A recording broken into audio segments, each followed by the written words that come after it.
नमस्कार दोस्तों, हिंदी के एक और वीडियो में आप सभी का बहुत बहुत स्वागत है। जैसा कि आप सभी जानते ही हैं कि जो HP टेट लैंग्वेज टीचर का जो एग्ज़ाम है उसमें हिंदी का एक इंट्रोडक्टरी वीडियो हम आपके लिए पहले ही प्रस्तुत कर चुके हैं, जिसमें हमने आपको बताया था कि जो HP टेट लैंग्वेज का जो क्वेश्चन पेपर आता है उसमें जो हिंदी भाषा है उसके कितने प्रश्न आते हैं, उनका विभाजन किस प्रकार से होता है, कितने व्याकरण के आते हैं, कितने साहित्य के आते हैं, साहित्य में किस किस प्रकार के प्रश्न आते हैं, हिंदी व्याकरण में किस किस प्रकार के प्रश्न आते हैं, ये सभी हमने उस वीडियो में चर्चा की थी। आज का जो ये वीडियो है इसमें आपका सबसे फेवरेट टॉपिक जो है वो डिस्कस होगा, और वो कौन सा होता है, स्टूडेंट्स को सबसे ज़्यादा पसंद होते हैं प्रीवियस ईयर क्वेश्चंस। पिछले सालों के जो प्रश्न होते हैं वो करके स्टूडेंट्स को लगता है कि भाई वो क्वेश्चंस कर लो, आपकी फटाफट रिवीजन हो जाएगी। उनको सबसे ज़्यादा भरोसा प्रीवियस ईयर क्वेश्चंस पर ही होता है। और खैर झूठ नहीं कहूँगी, हम भी ऐसा ही किया करते थे थोड़ा सा, कि उन पर थोड़ा ज़्यादा भरोसा होता था हमें प्रीवियस ईयर क्वेश्चंस पर। तो इसीलिए आज हम आपके लिए लेकर आए हैं जो अभी पिछले साल नवंबर में आपका जो एग्ज़ाम हुआ था HP टेट लैंग्वेज का, उसमें हिंदी के जो 120 प्रश्न आए थे उसमें से ही हम कुल मिलाकर 20 प्रश्न, आज छोटा सा ही वीडियो है, 20 प्रश्न आपके लिए लेकर आए हैं, जिसमें 10 प्रश्न व्याकरण के हैं और 10 प्रश्न साहित्य से संबंधित हैं। और चिंता मत कीजिए, ऐसा नहीं है जैसे आप बाकी YouTube उसमें देखते होंगे कि जो बाकी चैनल्स हैं वो फटाफट आपको सिर्फ आंसर बताते हैं, काम खत्म। आपको लगता होगा कि हाँ भाई उन्होंने तो इतने सारे क्वेश्चंस करवा दिए, फटाफट बता दिया सबका, लेकिन ऐसे प्रश्न जानने का क्या फ़ायदा, ऐसे उनके उत्तर जानने का क्या फ़ायदा जब आपको उनके पीछे छिपे तथ्यों का पता ही नहीं, कि अगर किसी प्रश्न का सही उत्तर ये है तो क्यों है, अगर ये उत्तर सही ये गलत है तो क्यों गलत है, तो वो चीज़ आपको पता होनी चाहिए। उससे क्या फ़ायदा होगा, प्रीवियस ईयर क्वेश्चंस करने का मेन मोटिव क्या होता है, आपका उद्देश्य क्या होता है, कि जब आप एक क्वेश्चन कर रहे हैं उससे आपका वो वाला जो टॉपिक है वो इनडायरेक्ट वे में, अप्रत्यक्ष रूप से आपका वो रिवाइज हो जाए। तो इसीलिए हम यहाँ पर आज 20 प्रश्न ही करेंगे, लेकिन वो जो 20 प्रश्न हम करेंगे वो पूरा अच्छे से हम विस्तार से करेंगे, समझेंगे उन्हें। तो चलिए प्रारंभ करते हैं। फिर सबसे पहले तो हम व्याकरण संबंधी प्रश्न करेंगे। तो देखिए पहला प्रश्न तो आपके सामने है, और कोशिश कीजिएगा कि सबसे पहले आप स्वयं से इसका उत्तर खोजने का प्रयास करें। पहला प्रश्न है, तक्षक का अनेकार्थी नहीं है। अब अनेकार्थी, अब क्या होता है, जैसे कि पर्यायवाची, समानार्थी, वो तो क्या होता है कि समानार्थी शब्द ऐसे होते हैं जिनका सभी का एक ही अर्थ निकल रहा होता है, जिन्हें हम एक शब्द के स्थान पर उसका समानार्थी शब्द रख सकते हैं। लेकिन अनेकार्थी शब्द क्या होते हैं, अनेक अर्थ निकलना, कि जैसे इस शब्द से ये भी निकल रहा है, जैसे अंक, अंक का मतलब होता है नंबर, संख्या, अंक का मतलब गोद भी होता है, अंक का मतलब होता है मुद्रा भी होता है, जैसे स्टैम्प। तो इसलिए वो होते हैं अनेकार्थी, जिन्हें हम एक शब्द के स्थान पर दूसरे शब्द का प्रयोग नहीं कर सकते, क्योंकि उनका अर्थ ही भिन्न होता है, लेकिन एक ही शब्द के भिन्न भिन्न अर्थ हो सकते हैं, तो उन्हें कहते हैं हम अनेकार्थी शब्द। यहाँ पर तक्षक, तक्षक का अनेकार्थी कौन सा नहीं है। तो हो सकता है ये आपके लिए थोड़ा सा कठिन प्रश्न हो, लेकिन इससे आपको कठिनाई का स्तर पता चलेगा जो परीक्षा में आता है। बढ़ई, जो लकड़ी का काम करता है, लकड़ी से, जैसे लकड़ी का कारीगर जो उससे अनेक अनेक वस्तुएं बनाता है। शिलान्यास, विश्वकर्मा और सूत्रधार। अब यहाँ पर एक छोटी सी चीज़ आपकी ध्यान देने वाली है। मैं कहती हूँ हो सकता है कि अब हिंदी में इतने सारे असंख्य शब्द हैं, कितनों के आप जो शब्द अर्थ हैं वो याद रखेंगे। तो यहाँ पर देखिए तक्षक, तक्षक से आपको थोड़ा सा क्लियर हो रहा होगा कि ये किसी व्यक्ति के बारे में या वस्तु के बारे में, किसी विशेष व्यक्ति या वस्तु के को ही कहा जाता है, ठीक है ना। ये किसी कार्य का नाम नहीं है, ये किसी कार्य का नाम नहीं, किसी व्यक्ति या वस्तु का नाम होगा। तो इसलिए आप विकल्प देखिए, बढ़ई, शिलान्यास, विश्वकर्मा और सूत्रधार। सूत्रधार भी किसी व्यक्ति को कहा जाता है, विश्वकर्मा भी, जैसे जो स्वर्ग में जो विश्वकर्मा थे कि जो चीज़ों को बनाते थे, निर्मित करते थे, और बढ़ई जो लकड़ी का ऐसा काम करता है, ये सभी किसी व्यक्ति या वस्तु का मतलब नाम हो सकता है। लेकिन शिलान्यास करना, किसी चीज़ का, जैसे कहते हैं ना वो ईंट, ये पहली ईंट वगैरह रखना, शिलान्यास करना, ये तो एक कार्य हुआ, ठीक है ना, ये आपकी क्रिया हुई, ये किसी व्यक्ति वस्तु आदि का नाम नहीं हुआ। तो डेफिनेटली जो सही उत्तर हो सकता है वो यही हो सकता है। वैसे आपको याद होने चाहिए, मैं सिर्फ एक तरीका बता रही हूँ कि इस तरीके से भी आप परीक्षा में सही जो विकल्प है उसका चयन कर सकते हैं, क्योंकि हमें ज्ञान तो होना ही चाहिए। ज्ञान तो कहते हैं ना सफलता की कुंजी है ही है, लेकिन अभ्यास के द्वारा आपको ये भी पता चलता है, जैसे अब यहाँ पे नेगेटिव मार्किंग नहीं है और आपके पास समय बचा हुआ है, तो अगर आप, मैं कहती हूँ कि अगर तुक्का लगा भी रहे हैं तो तुक्का भी ऐसा लगाए ना जो कि थोड़ा सही निकले, जैसे कहते हैं नकल के लिए भी अकल चाहिए होती है, तो बस वही चीज़। अब जैसे जो तक्षक है, एक्चुअल में वो क्या था कि इसके और भी बहुत सारे अर्थ हैं कि भारत की एक प्राचीन जाति जो है उसका नाम भी तक्षक था।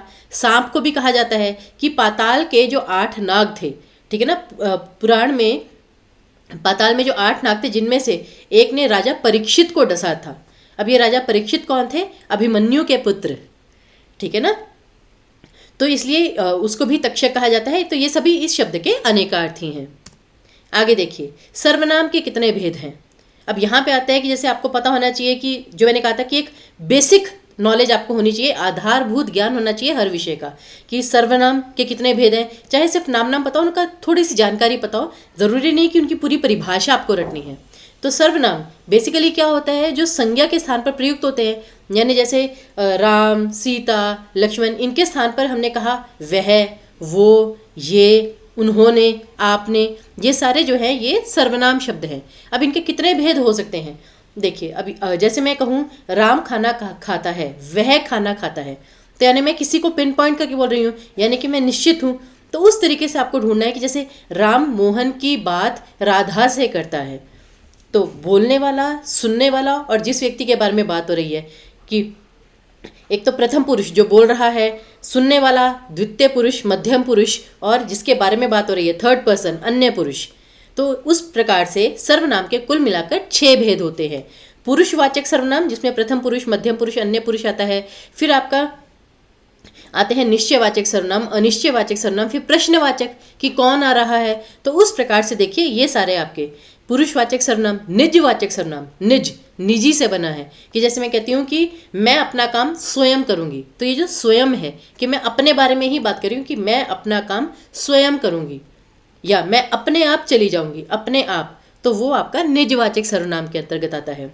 तो पुरुषवाचक, निजवाचक, निश्चयवाचक, अनिश्चयवाचक। जैसे हम कहते हैं अनिश्चयवाचक मतलब जहाँ पे डाउट है, हम कहते हैं कोई आया है।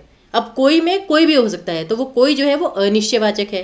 प्रश्नवाचक हो गया। और संबंधवाचक सर्वनाम, जैसे हम कहते हैं ना जो मेहनत करेगा वही सफलता पाएगा, तो जो, वो, ये जो होते हैं, जो दो शब्दों का संबंध हमेशा दो, कम से कम 2 चीज़ों में तो होता ही है, ठीक है ना। वहीं से आप याद रख सकते हैं जहाँ पे वो जोड़ा होता है कि जैसा करोगे वैसा भरोगे, तो जैसा वैसा, ये सारे आपके संबंधवाचक सर्वनाम के अंतर्गत आते हैं।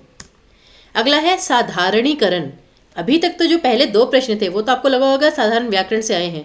अब ये जो तीसरा प्रश्न है ना, जरा इसे ध्यान से समझिएगा। साधारणीकरण यानी किसी चीज़ की सिंप्लीफिकेशन, अगर हम अंग्रेजी में कहें, आलंबन का होता है, स्थायी भाव का होता है, रस के समस्त अवयवों का होता है, या साधारणीकरण रसावस्था है। अब ये थोड़ा सा कठिन प्रश्न हो सकता है, जो मैं हमेशा कहती हूँ कि आपको थ्योरेटिकल नॉलेज है, वो बेसिक नॉलेज है, वो क्यों पता होनी चाहिए, क्योंकि इस प्रकार के प्रश्न भी परीक्षा में पूछे जा सकते हैं। ज़रूरी नहीं कि आपको जैसे पीछे पूछा गया कि उसके कितने भेद हैं, सिर्फ इतना आ गया, या कोई शब्द दे दिया गया ये संज्ञा है, ये सर्वनाम है, ऐसा कुछ नहीं। इस प्रकार के प्रश्न भी पूछे जा सकते हैं, और हो सकता है ज़्यादा प्रश्न पूछे जाएं। और अगर आप क्वेश्चंस की डिस्ट्रीब्यूशन देखेंगे ना, कभी ऐसा होता है कि व्याकरण के अधिक प्रश्न आ जाते हैं, कभी होता है साहित्य के अधिक प्रश्न आ जाते हैं। तो मैं तो कहती हूँ कि साहित्य तो एक्चुअली इतना ज़्यादा लंबा है कि उसके आप जितनी मर्जी तैयारी कर लीजिए, कुछ ना कुछ छूट ही जाता है। तो एटलीस्ट नंबर वहाँ पर गेन करने की कोशिश कीजिए जहाँ पर आपके पास सिलेबस जो है वो लिमिटेड है, ठीक है ना। तो वो है व्याकरण। तो व्याकरण का अगर आप अच्छे से अभ्यास करके जाएंगे, 20-30 मार्क्स तो आप ये मान के चलिए आपके मतलब कटने ही नहीं चाहिए। मिनिमम 20 प्रश्न तो आएंगे ही आएंगे 120 में से मिनिमम। तो इसलिए वो मार्क्स तो आपके कहीं नहीं जाने चाहिए। तो अब साधारणीकरण, बेसिकली साधारणीकरण होता क्या है। अब जैसे यहाँ रस के समस्त अवयव या रसावस्था, पहले तो इन्होंने खुद ही हिंट दे दी कि ये काव्य रस से संबंधित है। रस कहाँ पर होता है व्याकरण में? काव्य में, काव्य रस। तो एक तो उन्होंने आपको पहले ही हिंट दे दी कि ये जो साधारणीकरण है ये काव्य रस से कहीं ना कहीं संबंधित है। अब जो काव्य रस होते हैं वो जैसे क्या आप कविता पढ़ रहे हैं, उसमें आपको मतलब क्रोध दिखाई दे रहा है, प्रेम दिखाई दे रहा है। अब उस चीज़ की सिंप्लीफिकेशन कैसे होती है, एक पोएम की सिंप्लीफिकेशन कैसे होती है, जब आप उससे जुड़ जाते हैं। अब जैसे आपने देखा होगा कि आप जब रामलीला देख रहे हैं, ठीक है ना, रामलीला देखते वक्त आपको लगता है अभी कि अरे अभी रावण आएगा, सीता मैया को ले जाएगा, आप थोड़ा सा मतलब कि बेचैन से हो जाते हैं। तो क्या हुआ कि आपने खुद को उससे जोड़ लिया, उस स्थिति से जोड़ लिया, उनको देख के आपको वैसा अनुभव हुआ। उसी प्रकार से अगर मैं बिल्कुल वैसे आपकी रियल लाइफ की बात करूं, तो जैसे आप कोई मूवी देख रहे हैं, ठीक है ना, मूवी में आपने देखा कि हीरो हीरोइन मिले, तो जैसे ही आपने उन्हें देखा ना, आपको एकदम से ऐसा लगा कि अब इसमें ना क्या कहते हैं कि या तो इनमें लड़ाई होगी या ये दोनों एक दूसरे को देखकर मुस्कुराएंगे। तो बेसिकली क्या हुआ कि आपने खुद को उससे एकदम से जोड़ लिया। अब चाहे वहाँ पे हवाएं चल रही हैं मूवी में, ठीक है ना, म्यूजिक बज रहा है, बैकग्राउंड म्यूजिक चल रहा है, लेकिन आप यहाँ पर बैठे हैं, कोई बैकग्राउंड म्यूजिक नहीं है, कोई हवाएं नहीं चल रही, फिर भी स्थिति वैसी नहीं है, लेकिन सामने उन नायक और नायिका को देखकर आपने स्वयं को उससे जोड़ लिया। तो ये चीज़ होती है सिंप्लीफिकेशन, साधारणीकरण कर देना, कि जो वहाँ पे विशेष है वो आपके लिए वो साधारण हो गया कि हाँ, इसको आपने उससे जोड़ लिया स्वयं से। तो ये देखिए, साधारणीकरण का अर्थ होता क्या है कि असाधारण का साधारण और विशेष से सामान्य हो जाना, उस स्थिति में रम जाना, मतलब बिल्कुल नॉर्मल हो जाना वो सब आपके लिए। फिर कवि और पाठक की चित्त वृत्तियों का एकल्य हो जाना। अब चित्त वृत्तियाँ क्या होती हैं? चित्त वृत्ति, चित्त का मतलब होता है मन, यानी कि जिसने मतलब कि वो कविता लिखी है या फिर जिसने वो मूवी बनाई है, और आप दोनों बिल्कुल उसी डायरेक्शन में वैसा कुछ सोच रहे हैं। तो जब वैसा कुछ मतलब जुड़ जाता है कि उसने क्या सोच के वो सीन बनाया होगा और आप भी क्या फील कर रहे हैं, उसको कहते हैं साधारणीकरण। ये सिंप्लीफिकेशन हो गई कि हमने अब उस चीज़ को इमेजिन कर लिया अच्छे से। जैसे संगीत सुनते सुनते आप रोने लग जाते हैं, तो वो चीज़। लेकिन अब यहाँ पर प्रश्न उठता है कि ये किसका होता है? स्थायी भाव का होता है, आलम्बन का होता है। अब रस के समस्त अवयव, अब ये रस के समस्त अवयव कौन से होते हैं? अवयव का मतलब होता है भाग, पार्ट्स। रस में बहुत सारी चीज़ें होती है, संचारी भाव, विभाव, ठीक है ना, विभाव में आपका आलम्बन भी होता है, स्थायी भाव, तो बहुत सारी ऐसी चीज़ें होती हैं। लेकिन अब जैसे यहाँ पर ये है साधारणीकरण, रसावस्था है, यानी कि रस की एक अवस्था है। लेकिन क्या हम ये कह सकते हैं वास्तव में? क्यों? क्योंकि अब जैसे आलम्बन का सबसे पहले तो स्थायी भाव का मतलब आपको पता ही है, जैसे कि रौद्र रस में हमें पता है कि गुस्सा ही वहाँ पे अगर दर्शाया जा रहा है, दैट मीन्स कि वहाँ पे रौद्र रस है। हंसी आ रही है तो वहाँ पे हास्य रस है। अगर वहाँ पे प्रेम दर्शाया जा रहा है तो वहाँ पे श्रृंगार रस है।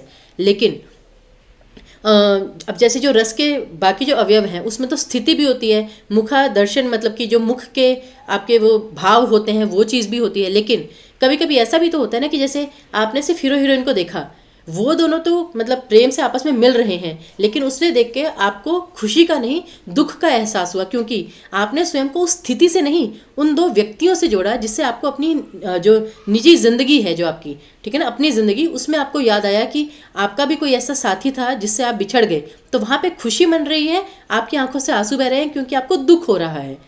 तो बेसिकली क्या हुआ कि साधारणीकरण आपको उन व्यक्तियों से जुड़ा हुआ, मतलब व्यक्तियों को देख के आपने अपनी लाइफ में वो चीज़ इमेजिन की, स्थिति चाहे जैसी भी हो, आपके आसपास लोग जैसे मर्जी बैठे हों तब, और वो बहुत हंसी मजाक कर रहे हो, लेकिन आप अचानक से थोड़ा सा रो पड़ते हैं या इमोशनल हो जाते हैं, यानी कि स्थिति का उतना प्रभाव नहीं पड़ा, लेकिन व्यक्तियों को देखकर, या जैसे मैं कहती हूँ कि आप जा रहे हैं रास्ते पर, चांद को देखकर एकदम से आप कभी कभी उदास हो जाते हैं, कभी कभी बहुत मतलब कि शर्मा जाते हैं, उस प्रकार से।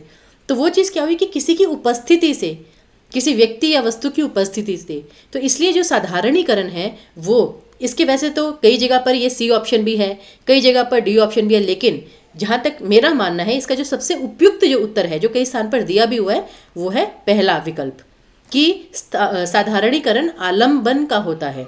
और आलम्बन क्या होता है कि जिस व्यक्ति या वस्तु के कारण कोई भाव जागृत होता है, कि आपको कुछ देखकर, जैसे चांद को देखकर या हवाएं देखकर, बादल गरजने पर, या हीरो हीरोइन को देखकर जो भी आपके मन में भाव उत्पन्न होता है, उसे आलम्बन विभाव कहते हैं। तो ये प्रश्न थोड़ा सा ज़्यादा लंबा हो गया, इसकी एक्सप्लेनेशन थोड़ी लंबी हो गई, लेकिन बाकी प्रश्नों में इतना समय नहीं लगेगा, परंतु ये चीज़ आपके लिए इतना विस्तार से समझना बहुत ही आवश्यक था। अगला देखिए, विशेषण से भाववाचक बनने वाला शब्द कौन सा है? अब सबसे पहले तो यहाँ पे सिर्फ भाववाचक लिखा है। अब जिन्होंने तो थ्योरी अच्छे से पढ़ी है उन्हें पता है भाववाचक जो है वो संज्ञा का ही भेद होता है। तो आपको बेसिकली ये देखना है विशेषण से बनने वाला संज्ञा शब्द कौन सा है, भाववाचक संज्ञा शब्द। लेकिन अब उसके लिए पहले ये भी तो पता होना चाहिए कि जो विकल्प है, सबसे पहले तो आप यही देखिए कि उनमें भाववाचक संज्ञा शब्द कौन सा है। अब वो चाहे विशेषण से बनाओ, क्रिया से बनाओ, किसी से भी बनाओ, लेकिन पहला उसकी जो पहली शर्त है वो ये है कि वो भाववाचक संज्ञा तो होनी चाहिए, ठीक है ना। अब नहाता, खेलता, दौड़ता, ये सब तो संज्ञा या विशेषण शब्द ही नहीं है, ठीक है ना, ये सब तो आपके क्रिया शब्द हैं। केवल शिष्टता, शिष्टता जो है वो एक भाव है, ठीक है ना, शिष्टता का भाव झलकता है, जैसे हम कहते हैं उसके व्यवहार में शिष्ट व्यवहार, तो ये अपने आप में एक भाव है तो बाकी चारों में ऐसा कोई भाव नहीं था, केवल इसी में ही, मतलब बाकी तीनों में भाव नहीं था, शिष्टता में ही, जैसे शिष्ट होने का भाव। तो वहाँ से आपको पता चल जाना चाहिए कि यही आपका करेक्ट ऑप्शन है। और फिर जो शिष्टता है वो किस शब्द से बना है? शिष्ट से। तो जैसे हम कहते हैं ना शिष्ट व्यवहार, तो शिष्ट जो है वो एक विशेषण शब्द है। तो सही उत्तर है आपका बी ऑप्शन। अगला देखिए, गुण संधि कौन सी है? अब यहाँ पर आपको 4 विकल्प दिए हैं। अब यहाँ पर अगर आपने नेट पे ही सिर्फ संधि पढ़ी हो तो उसमें तो कितने सारे नियम दिए होते हैं और कभी कभी आप कंफ्यूज हो जाते हैं। लेकिन जिन्होंने हमारी वीडियोस देखी हैं संधि से संबंधित, तो हमने आपको बहुत छोटी छोटी ट्रिक्स भी बताई थी जिससे आप एकदम से पहचान जाते हैं कि गुण संधि किस में है। तो अब जैसे यहाँ पर आप एक बार ऑप्शंस देखिए, महा औषधि, महौषधि मतलब औ दीर्घ स्वर है। महा ईश्वर, तो ये भी बहुत लंबा जैसे खींचा जा रहा है। भोजन औषधि, ये भी लंबा खींचा जा रहा है। और गिरी ईश, ये भी लंबा खींचा जा रहा है।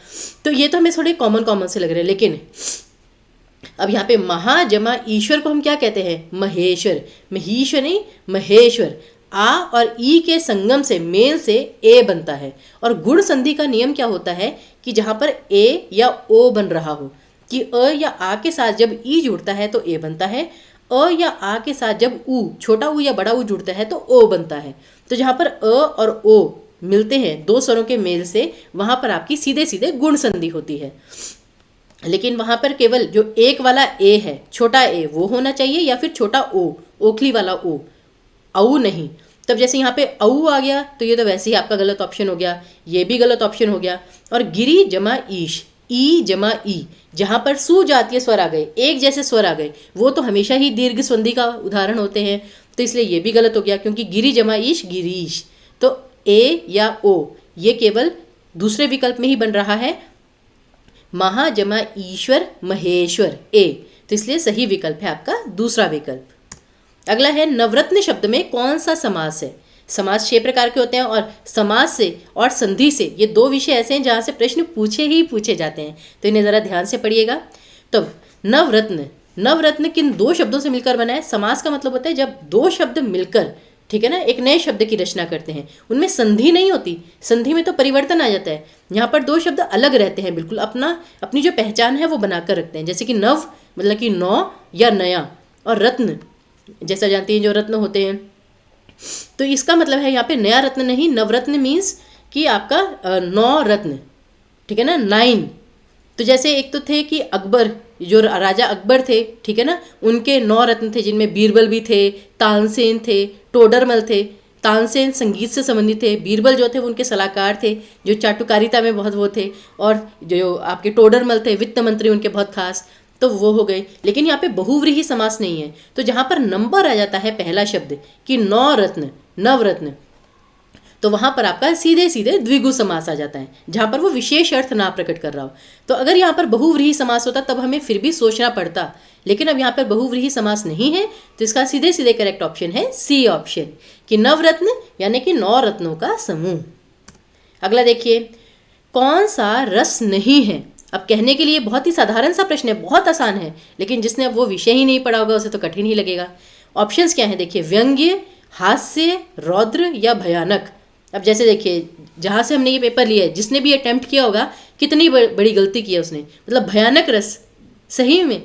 तो हास्य रस, रौद्र रस और भयानक रस तीनों होते हैं, व्यंग्य रस नहीं होता, क्योंकि जो व्यंग्य होता है वो आपका हास्य के अंतर्गत ही आ जाता है। तो इसलिए ये जो करेक्ट ऑप्शन आएगा आपका वो ए ऑप्शन आएगा, कि व्यंग्य रस का भाग नहीं है, रस का कोई प्रकार नहीं है। अगला है, वाक्यों का वर्गीकरण कितने आधारों पर किया जाता है? तो वाक्यों का जो आधारीकरण है, इसमें आप विकल्प देखिए 2, 3, 4 या 5। स्टूडेंट्स को सीधे सीधे वाक्यों में बस 3 ही चीज़ें याद आती हैं, सरल वाक्य, संयुक्त वाक्य, मिश्र वाक्य, तो वो फटाफट लिख देते हैं 3। लेकिन आप गलत समझ रहे हैं, यहाँ पर वाक्यों का प्रकार नहीं, वाक्यों का वर्गीकरण, जो सेंटेंसेस होते हैं उन्हें कैटेगराइज किस बेसिस पे किया जाता है, वो केवल 2 आधार होते हैं। एक होता है अर्थ के आधार पर और एक होता है रचना के आधार पर। अर्थ के आधार पर मतलब वाक्य का अर्थ क्या निकल रहा है, मतलब किस तरीके से वो इस्तेमाल किया गया है, और दूसरा होता है रचना के आधार पर कि एक वाक्य बना कैसे है। तो रचना के आधार पर तो होता है आपके सरल, संयुक्त और मिश्र वाक्य, ठीक है ना। लेकिन अर्थ के आधार पर आपके 6-7 और प्रकार होते हैं, जैसे प्रश्नवाचक वाक्य, विधानवाचक वाक्य, आपका आज्ञावाचक वाक्य, इच्छावाचक वाक्य, संदेहवाचक वाक्य, ठीक ठीक है ना। तो वो सारे वाक्य होते हैं फिर आपके प्रश्नवाचक वाक्य। तो इसलिए वाक्यों का वर्गीकरण दो ही प्रकार से होता है, अर्थ के आधार पर और रचना के आधार पर। आगे देखिए, किसमें विसर्ग संधि है, फिर वही। और ये याद रखिए, ये सारे प्रश्न एक ही बार आए हैं, ये मतलब कि एक ही बार में मतलब एक ही साल में एक ही प्रश्न पत्र में, जैसे नवंबर में जो पेपर हुआ था ये सभी उसी में से लिए गए हैं। तो उसमें क्योंकि व्याकरण के बहुत सारे प्रश्न पूछे गए थे, 40 के करीब। तो किसमें विसर्ग संधि है, अब जैसे देखिए नरेंद्र, ए आ गया तो ये तो गुण संधि हो गई, नर जमा इंद्र। सज्जन, इसमें आपकी व्यंजन संधि है, सत्य जमा जन, त और ज मिलकर ज बन गया। और सदैव, सदा जमा एव, अब यहाँ पे ए आ गया, ए और औ जहाँ पर आता है वहाँ पर वृद्धि संधि होती है, तो यहाँ पर वृद्धि संधि है। तो वृद्धि संधि, व्यंजन संधि और गुण संधि। तो अंत में क्या बचा, अतएव। अतएव में आपकी विसर्ग संधि है, क्यों, क्योंकि अतः जमा एव, जब हम इसे अलग करेंगे तो ये अतः, अत के बाद विसर्ग आ जाएगा, अतः जमा एव अतएव। तो यहाँ पे विसर्ग संधि है आपकी। और व्याकरण का आखिरी प्रश्न आज के लिए, स्वर संधि कितने प्रकार की होती है। देखिए संधि का एक और प्रश्न आया हुआ है, और अभी तो प्रश्न पत्र में भी और भी आए हों, यहाँ पर तो मैंने मतलब बाकी विषयों से भी लेने थे। तो स्वर संधि कितने प्रकार की होती है, 5 प्रकार की होती है। दीर्घ संधि, गुण संधि, वृद्धि संधि, यण संधि और अयादि संधि। तो ये याद रखिएगा, स्वर संधि 5 प्रकार की होती है। तो ये तो थे व्याकरण के प्रश्न। अब आते हैं साहित्य संबंधी प्रश्नों पर। तो देखिए सबसे पहला प्रश्न, अब इसमें कुछ प्रश्न ऐसे होते हैं जो कि आसान भी होते हैं, जो कि बार बार रिपीट होते रहते हैं उन्हीं से संबंधित, और कुछ ऐसे होते हैं जो कि थोड़े डिफिकल्ट होते हैं। क्यों, क्योंकि उनकी कोई सीमा नहीं होती। अब जैसे जो मैंने आपको बताया था कि हिंदी के जो रचनाकार हैं उनकी रचनाएं जो हैं, अब किस साहित्यकार की कौन सी रचना पूछ ली जाए, उसका कौन सा पात्र पूछ लिया जाए, यू नेवर नो, आप नहीं कह सकते। तो वो थोड़ा सा डिफिकल्ट और बहुत लंबा हो जाता है। लेकिन एटलीस्ट जो स्पेसिफिक हैं, जैसे भाषाएं और बोलियाँ, वो सीमित है, उनके ऊपर लिमिटेड सिलेबस है, तो वो तो आप याद कर सकते हैं। तो हिंदी का संबंध किस भाषा परिवार से है, ये वैसे ये बहुत ही सरल और सबसे ज़्यादा पूछे जाने वाला प्रश्न है। तो याद रखिए हमेशा, हिंदी का संबंध भारोपीय भाषा परिवार से। भारोपीय, भारत यूरोपीय। लेकिन यहाँ पर देखिए आपको चारों में से ऐसा कोई भी विकल्प नहीं मिलेगा कि भारोपीय हो जहाँ पर, ठीक है ना। तो इसलिए यहाँ पर हम जो सही उत्तर मानेंगे वो बी ऑप्शन को मानेंगे, यूरोपीय परिवार से, कि भारत यूरोपीय परिवार। तो यहाँ पे मतलब यूरोपीय परिवार को हमने यहाँ पर सही उत्तर माना है परीक्षा में भी, तो इसलिए उस अकॉर्डिंगली। लेकिन फिर भी आपको पता होना चाहिए कि जो सही उत्तर है वो है भारोपीय भाषा परिवार। अगला, हिंदी साहित्य सम्मेलन की स्थापना कब हुई। जैसे ये भी एक बहुत इंपॉर्टेंट मतलब टॉपिक प्रश्न है, जो कि बहुत बार पूछा गया है ये वाला प्रश्न, और इसका जो सही उत्तर है वो है 1910 ईस्वी में, कि हिंदी साहित्य सम्मेलन की स्थापना 1910 ईस्वी में हुई। और इसका मैं आपको थोड़ी डिटेल भी बता देती हूँ। इसकी जो स्थापना है वो 1 मई 1910 ईस्वी में हुई थी। 1 मई, अगर आपसे स्पेसिफिक डेट पूछी जाए, 1 मई 1910 ईस्वी में नागरी प्रचारिणी सभा के तत्वावधान में हुई। तत्वावधान का मतलब क्या होता है, तत्व जमा अवधान, यानी कि जो छोटी से छोटी चीज़ को बारीकी से मतलब उस पर नज़र बनाए रखे, अच्छे से उनकी निगरानी में। हम कहते हैं ना, इस चीज़ की जो स्थापना है वो इनकी निगरानी में हुई, इनकी देख रेख में हुई। तो वही कि हिंदी साहित्य सम्मेलन की स्थापना 1 मई 1910 ईस्वी में हुई। और किसने की थी, नागरी प्रचारिणी सभा ने। और ये नागरी प्रचारिणी सभा क्या है, इसके बारे में भी मैं आपको बताती हूँ। यह हिंदी भाषा और साहित्य तथा देवनागरी लिपि की उन्नति, प्रचार और प्रसार करने वाली भारत की अग्रणी संस्था है, जो कि मतलब ये आपकी जो हिंदी की भाषा है, साहित्य, देवनागरी लिपि जिसमें हिंदी लिखी जाती है, उसका प्रचार प्रसार करने के लिए, उसे आगे बढ़ाने के लिए। आगे देखिए, हिंदी साहित्य का वैज्ञानिक इतिहास किसने लिखा है। अब यहाँ पर मैं आपको बता दूं, जैसे ही स्टूडेंट देखते हैं ना हिंदी साहित्य का इतिहास, अब मैं आपको बताऊं, ये जो है ना हिंदी साहित्य का इतिहास, इससे संबंधित मतलब इतनी सारी पुस्तकें लिखी गई हैं ना, और नाम बहुत मिलते जुलते हैं, अभी आपको पता चलेगा। और विकल्प भी ना उसी अकॉर्डिंगली एग्जामिनर ने दिए हैं, बहुत क्लोज ऑप्शंस दिए हैं। तो मैं आपको बता दूं, वैसे इसका सही जो उत्तर है वो है डॉक्टर गणपति चंद्रगुप्त। लेकिन यहाँ पर भी एग्जामिनर ने एक छोटी सी गलती, छोटी सी नहीं बल्कि मैं कहती हूँ बहुत बड़ी गलती की है। चाहे आप इसे बोलेंगे डॉक्टर गणपति चंद्रगुप्त, आप तो ऐसे बोलेंगे ना क्योंकि जो शिरोरेखा है वो चंद्रगुप्त में पूरी है, लेकिन ये गलत है। असली नाम क्या था, गणपति चंद्र गुप्त।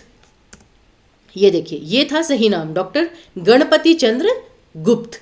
तो ये चीज़ आपको पता होनी चाहिए कि सही नाम क्या है। गणपति चंद्र एक साथ है और गुप्त अलग है उनका सरनेम। और ये देखिए, अब जैसे मैंने जो कहा था कि जो डॉक्टर राम कुमार वर्मा है, उनकी पुस्तक का नाम था हिंदी साहित्य का आलोचनात्मक इतिहास। वैज्ञानिक इतिहास तो गणपति चंद्र गुप्त जी ने लिखा है, लेकिन जो आलोचनात्मक इतिहास है वो डॉक्टर राम कुमार वर्मा ने लिखा है। फिर हिंदी साहित्य और संवेदना का विकास ये डॉक्टर राम स्वरूप चतुर्वेदी ने लिखा है। और हिंदी साहित्य का इतिहास ये डॉक्टर श्याम सुंदर कपूर ने लिखा है। यहाँ पे तो डॉक्टर श्याम सुंदर दास है, उन्होंने नहीं, श्याम सुंदर कपूर जी ने लिखा है हिंदी साहित्य का इतिहास।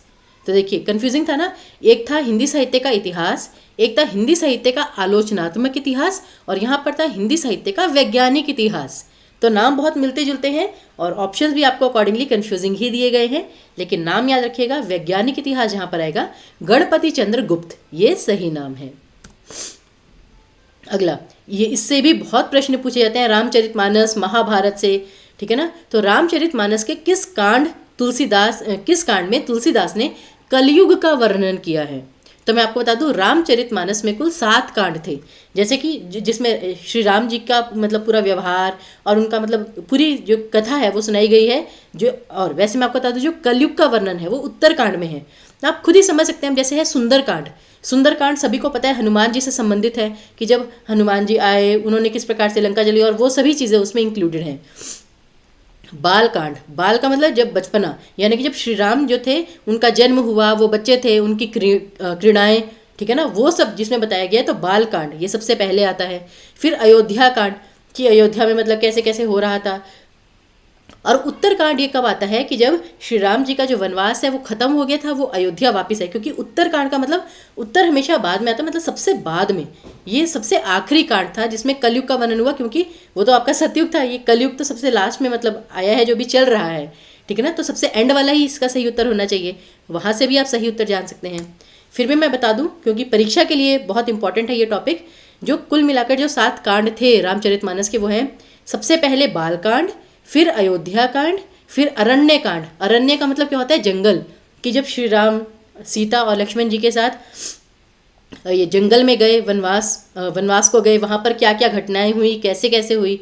फिर आता है किष्किंधा कांड में आपको याद है जब सुग्रीव से मिले, बाली का वध किया किस प्रकार से, वो सब इसमें इंक्लूडेड है। फिर सुंदरकांड, जब सीता मैया का अपहरण हो जाता है, फिर क्या कहते हैं, जब जो हनुमान जी हैं वहाँ पर जाते हैं, लंका जाते हैं, किस प्रकार से लंका दहन कर देते हैं, मतलब वो सारा इसमें आता है। और उसका कुछ भाग लंका कांड में भी ये सब चीज़ आती है। और उत्तरकांड एंड में, कि जब सीता जी को वहाँ से लंका से छुड़ा लेते हैं रावण की, कैसे रावण का वध हो जाता है। उसके बाद अब जब वो अयोध्या वापस आ रहे हैं वनवास खत्म करके, तब जो वर्णन है वो सारा उत्तरकांड में है। और भी मैं बता दूं, उत्तरकांड में क्या क्या है, भरत विरह, कि जो भरत हैं, जो श्री राम जी के छोटे भाई, तो भरत किस प्रकार से महसूस कर रहे हैं कि हाँ श्री राम वापस आ रहे हैं, उनके बड़े भ्राता, उन्हें कितनी खुशी होती है ये सब जानकर।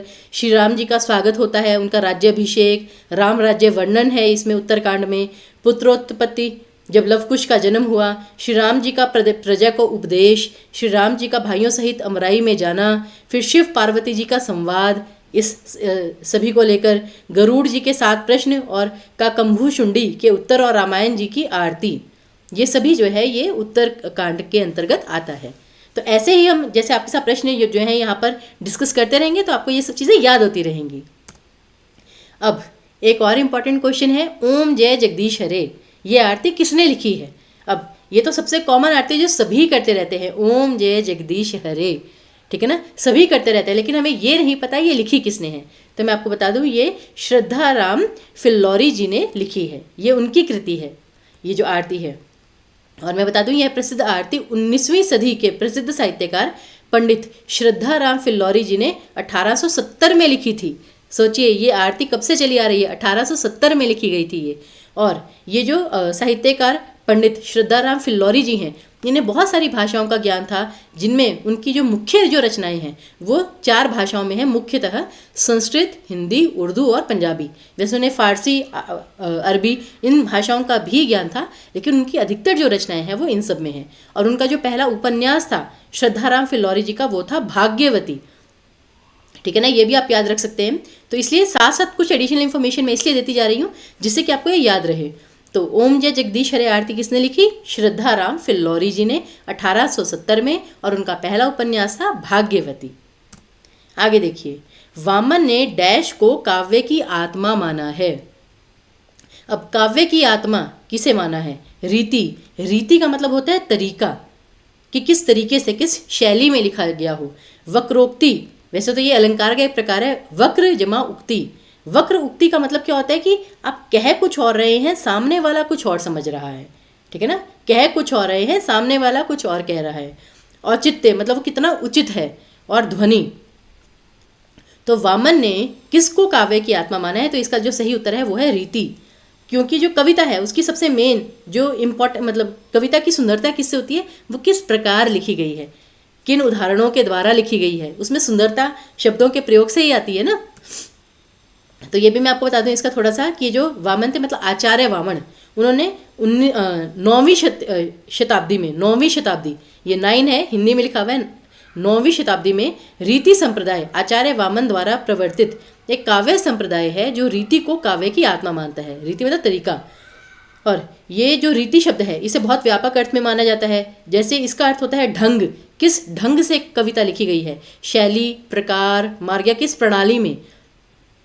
यानी कि मोटे तौर पर अगर हम कहें ऊपर ऊपर से कि जो काव्य रचना की शैली क्या है, मतलब कि जैसे होते हैं ना कुछ जो कवि होते हैं वो किसी प्रकार से लिखते हैं। अब जैसे रामधारी सिंह दिनकर जी हैं, ठीक है ना, वो हमेशा प्रकृति को आधार बनाकर ही अधिकतर लिखते हैं। फिर महादेवी वर्मा जो हैं, उनकी कविताओं में आपको हमेशा दिखेगा कि थोड़ा सा या तो प्रेरणा है या करुणा है, दुख, करुणा, ये सब होती है महादेवी वर्मा की जो शैली है। तो इसलिए जो आचार्य वामन थे उन्होंने रीति को काव्य की आत्मा माना है। आगे देखिए, ढूंढानी बोली कहाँ की है?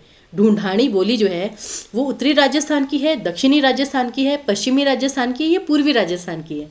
अब देखिए, ये भी जो भाषाएं होती हैं उनमें से भी प्रश्न आता ही आता है हमेशा। तो मैं आपको बता दूं ये पूर्वी राजस्थान की है। और जैसे ये चारों ही मतलब राजस्थान के ये ही मतलब भाषा है ढूंढानी, तो उसका मैं आपको बता दूं इसका छोटा सा ये, तो ये आपको आसानी हो जाएगी। और जैसे मारवाड़ी जो है, ठीक है ना, वो आप किस प्रकार से पश्चिमी राजस्थानी के अंतर्गत आती है। जयपुरी और ढूंढानी जो है वो पूर्वी राजस्थानी के अंतर्गत आती है। मेवाती जो है वो उत्तरी राजस्थानी, और मालवी जो है वो दक्षिणी राजस्थानी के अंतर्गत आती है। तो अब जो उपभाषा है वो तो राजस्थानी है, लेकिन उस उपभाषा के अंतर्गत जो है, ठीक है ना, अब जैसे जो भाषा हिंदी, उसकी अनेक उपभाषाएं हैं, राजस्थानी, मराठी, पता नहीं कितनी सारी, और फिर उसके अंतर्गत और बोलियां होती हैं। और बोलियों को भी आप कितने भागों में डिवाइड कर सकते हैं, जैसे कि पूर्वी राजस्थानी, उत्तरी राजस्थानी, उत्तरी राजस्थान में मेवाती बोली जाती है, दक्षिणी राजस्थानी के अंतर्गत मालवी आती है, और जयपुरी और ढूंढानी पूर्वी राजस्थान के अंतर्गत आती है। तो ये एक छोटा सा परिचय। फिर हिंदी संत काव्य में हंस का प्रतीकार्थ है, यानी हंस किस चीज़ को डिनोट करता है, हंस किसका प्रतीक माना जाता है? निरक्षीर, विवेकी पक्षी का, आत्मा का, सूर्य का, या अवधूत का? तो वैसे तो विवेकी पक्षी, नो डाउट, ये जो आप जानते हैं सभी कि जो हंस है वो देवी सरस्वती जी का वाहन है। तो इससे तो हमें पता चल गया कि जो सरस्वती जी हैं वो कला की और ज्ञान की देवी हैं। तो विवेकी तो है वो पक्षी, लेकिन फिर भी संत काव्य में हंस को आत्मा का, मतलब हंस का प्रतीकार्थ आत्मा है। क्यों? क्योंकि हंस को सबसे पवित्र शुद्ध पक्षी जो है और सबसे श्रेष्ठ पक्षी जो है वो माना जाता है। इसका मैं आपको थोड़ा सा और परिचय दे देती हूँ। और वो क्यों माना जाता है सबसे श्रेष्ठ? क्योंकि इसके विवेक के कारण और इसके शांत मन के कारण, इसकी पवित्रता के कारण, शुद्धता के कारण। और ये भी माना जाता है कि यही एक इकलौता पक्षी है मतलब जो कि दूध और पानी को भी अलग कर सकता है। नहीं तो कहते हैं ना कि दूध और पानी को तो कैसे अलग करें, ये दूध और पानी को भी अलग कर सकता है, ये माना जाता है।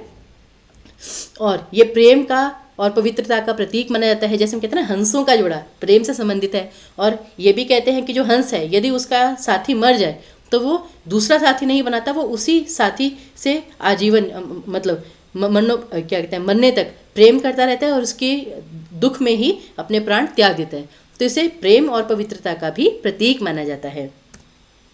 फिर कबीर को वाणी का डिक्टेटर किसने कहा? अब ये भी एक बहुत ऐसा प्रश्न है जो कि आता ही आता है पेपर में, काफ़ी हद तक आता ही है, तो ये याद रखिएगा।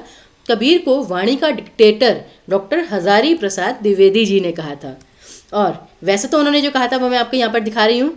कि हिंदी साहित्य के, ठीक है ना, इतने हजार वर्षों के इतिहास में कबीर जैसा व्यक्तित्व लेकर कोई लेखक उत्पन्न नहीं हुआ। महिमा में यह व्यक्तित्व केवल एक ही प्रतिद्वंदी जानता है, तुलसीदास जी। ये हजारी प्रसाद द्विवेदी जी ने कहा था। और उन्होंने कबीर को वाणी का डिक्टेटर क्यों कहा था? उनके लिए ये था कि जो कबीर है ना, वो सबसे अपनी बात मनवा लेते हैं, मतलब सबको अपनी बात समझा देते हैं किसी भी तरीके से।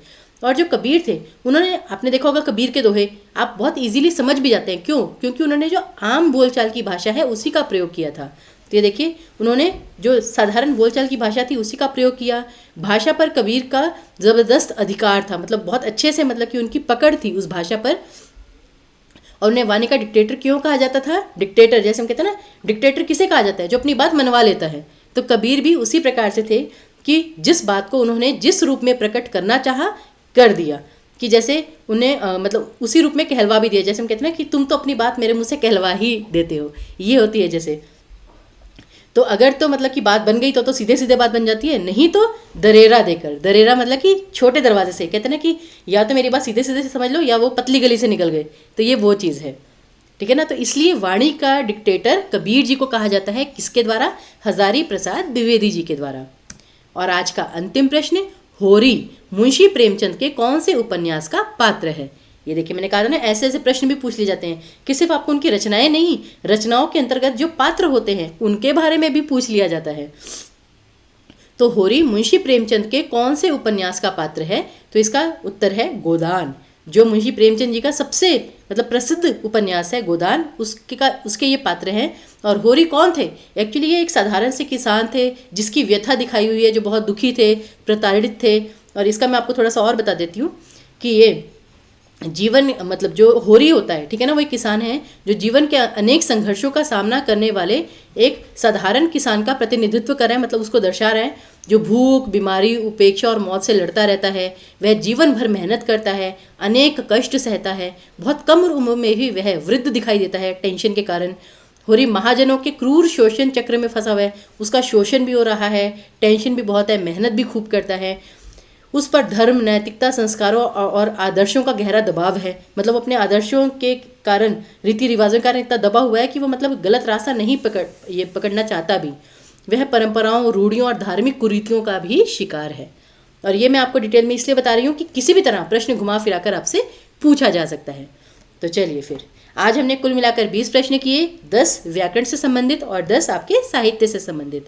और मैं आशा करती हूँ कि जितने भी प्रश्न हमने आज डिस्कस किए हैं आपको अच्छे से समझ में भी आ गए होंगे। तो फिर अब ये वीडियो जो है वो यहीं पर हम समाप्त करते हैं। कोई भी आपकी क्वेरी हो, कुछ भी आप पूछना चाहें हिंदी से संबंधित या किसी और पेपर से संबंधित, उसके लिए हमारा फ़ोन नंबर, ईमेल आईडी आपके सामने है। फ़ोन नंबर है 7814622609 और हमारी ईमेल आईडी है civilstaffhimachal@gmail.com। तो हम आशा करते हैं कि इसी प्रकार आप हमारे साथ आगे भी जुड़े रहेंगे। कोई भी आपकी क्वेरी हो आप हमसे कभी भी पूछ सकते हैं, हम अवश्य उसका निदान करेंगे। तब तक के लिए हमें विदा दीजिए। धन्यवाद।